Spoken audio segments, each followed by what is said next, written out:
Rahman Rahim. Nahmadu wa nasalli ala Rasulil Kareem.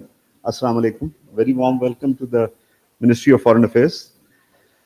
Pakistan is deeply concerned at the unwarranted aggression by the Afghan Taliban, Fitna al Kharij, Fitna al Hindustan, along the Pakistan Afghanistan border on the nights of 11th, 12th, and then 14th, 15th October 2025.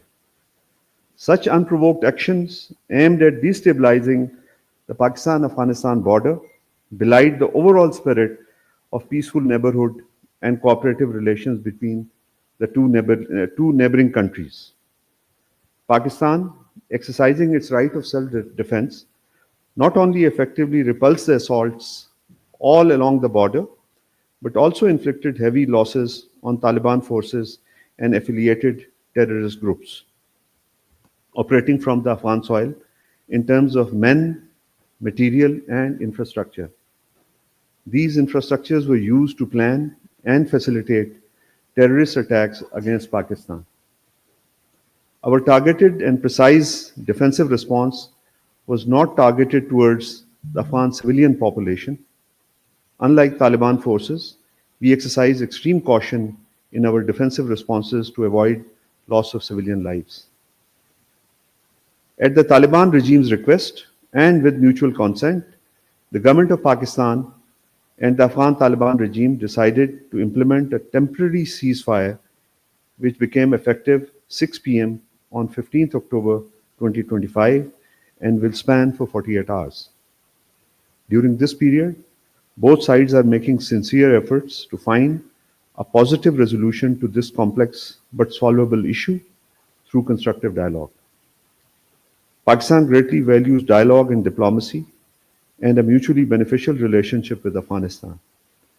At the same time, the government of Pakistan continues to closely monitor the situation and would take all possible measures to safeguard its territory and the lives of its people.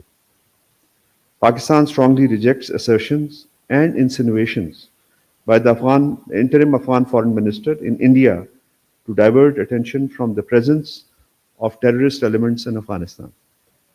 By making these baseless assertions, the Taliban regime cannot absolve itself of its responsibilities towards regional peace and stability. Continued presence of terrorist elements on Afghan soil and the freedom of activities enjoyed by them in Afghanistan are well documented, including in the UN monitoring team reports. The fight against terrorism is a common cause. Instead of shifting responsibilities, the Taliban regime should honor its commitment of not allowing its territory to be used for terrorism against other countries and play its due role in achieving peace and stability in the region and beyond. Pakistan has repeatedly shared its concerns related to the presence of Fitna al Kharij and Fitna al Hindustan operating from Afghan soil. Pakistan expects concrete and verifiable actions against these terrorist elements by the Taliban regime. Pakistan, in the spirit of good neighborliness, Islamic brotherhood, and humanity, has generously hosted around 4 million Afghans for more than 4 decades. Pakistan will take all actions to regulate the presence of Afghan nationals on its territory in accordance with international norms and its domestic laws.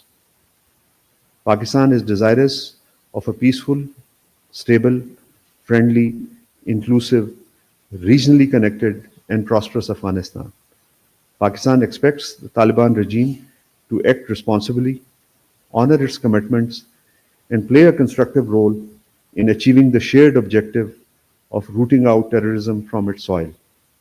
We also hope that one day the Afghan people would be emancipated and they would be governed by a true representative government.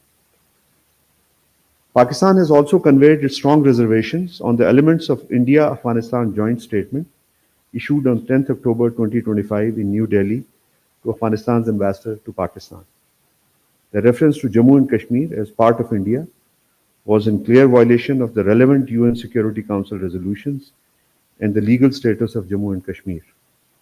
It was highly insensitive to the sacrifices and sentiments of the people of Indian illegally occupied Jammu and Kashmir in their just struggle for their right to self-determination. Pakistan also strongly rejected Afghan acting foreign minister's assertions that terrorism is Pakistan's internal problem, as Pakistan has repeatedly shared details regarding the presence of Fitna al-Khawarij and Fitna al-Hindustan terrorist elements operating from Afghan soil against Pakistan with the support from elements within Afghanistan. It emphasized that deflecting the responsibility of controlling terrorism towards Pakistan, the interim Afghan government cannot be absolved of its obligations towards ensuring peace and stability in the region and beyond. On 14th October 2025, Foreign Secretary Ambassador Amna Baloch hosted a comprehensive briefing session on the latest developments on the Pakistan-Afghanistan border for the resident ambassadors in Islamabad, where she underscored Pakistan's legitimate security concerns and its unwavering resolve to protect its territorial integrity and national security. On the recent statements made by the spokesperson of Taliban regime on Pakistan's internal affairs, Pakistan strongly encourages the Afghan spokesman to prioritize issues pertinent to Afghanistan and refrain from commenting on matters outside their jurisdiction. The principle of non-interference in matters of other countries should be adhered to as per international diplomatic norms. Pakistan does not require outside advice on its internal matters. We also expect the Taliban regime to abide by its obligations and promises made to the international community during Doha process. At the joint invitation of Egypt's President Abdel Fattah al-Sisi and US President Donald Trump, Prime Minister Mohammad Shahbaz Sharif undertook an important diplomatic visit to Sharm el-Sheikh from 13th to 14th October 2025. The Prime Minister, along with Deputy Prime Minister and Foreign Minister, as well as senior cabinet members, participated in the high-level multilateral initiative aimed at addressing the grave humanitarian and security crisis in Gaza. Pakistan's active role in peace diplomacy has reinforced Pakistan's position as a responsible regional actor committed to global peace and justice. Pakistan's contributions and constructive role in shaping the peace process is widely acknowledged. It has strengthened Pakistan's image as a leading Muslim country for regional security and cooperation. Around 30 leaders, including UK Prime Minister, German Chancellor, President Erdogan of Turkey, Amir of Qatar, President of Indonesia, Canadian Prime Minister, and several other leaders from Muslim and European countries attended the summit in Sharm el-Sheikh. The event included a quadrilateral ceremony for signing of the documents by US, Egypt, Qatar, and Turkey as guarantors of the peace deal. According to the official schedule of the summit, only President Trump and President Sisi were scheduled to make statements after the signing ceremony. Breaking with the agenda, President Trump invited Prime Minister to speak. In his brief remarks, Prime Minister thanked President Trump for providing exemplary leadership in bringing peace to many regions, particularly to Gaza. He also highlighted and thanked President Trump for stopping conflict between India and Pakistan. On the sidelines of the summit, Prime Minister held meetings with the presidents of Palestine, Mahmoud Abbas, and King of Bahrain, Sheikh Hamad bin Isa Al Khalifa, the President of the United States, Donald Trump, President of Azerbaijan, Ilham Aliyev, and Prime Minister of Armenia, Nikol Pashinyan. The Deputy Prime Minister, Foreign Minister, Senator Mohammad Ishaq Dar, also held meetings with counterparts from countries that participated in the summit.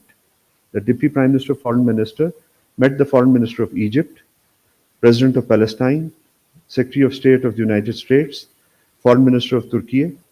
The Deputy Prime Minister, Foreign Minister also accompanied the Prime Minister for a meeting with His Majesty King Abdullah II of Jordan on the sidelines of the summit.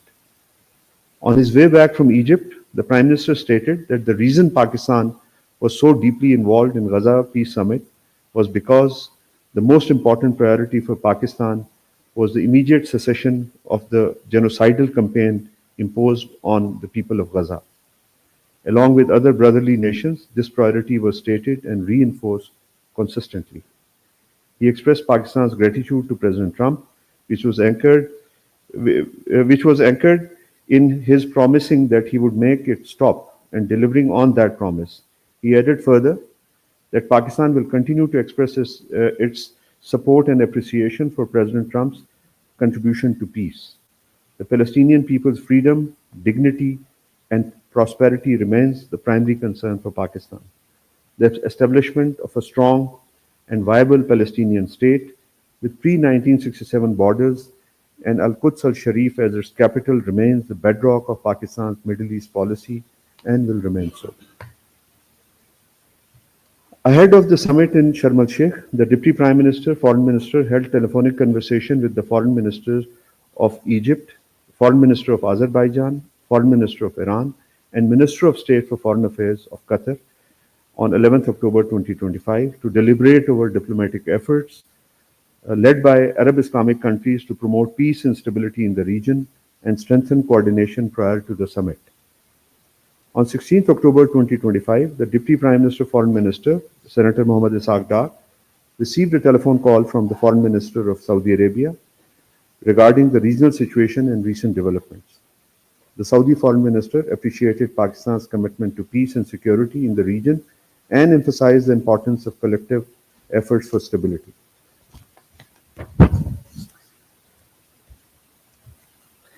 On 14th October 2025, the United Nations General Assembly elected Pakistan for a 3-year term on the United Nations Human Rights Council, commencing 1st January 2026.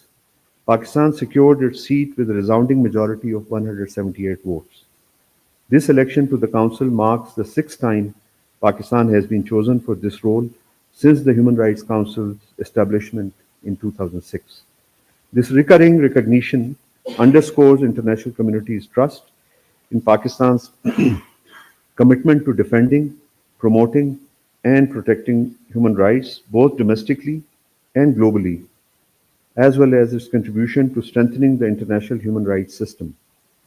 Additionally, it highlights Pakistan's proven track record and persistent efforts as a consensus builder within the Human Rights Council.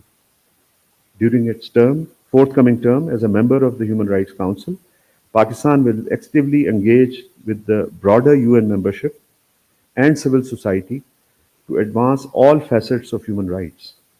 This includes civil, political, economic, social, and cultural rights, alongside the right to development.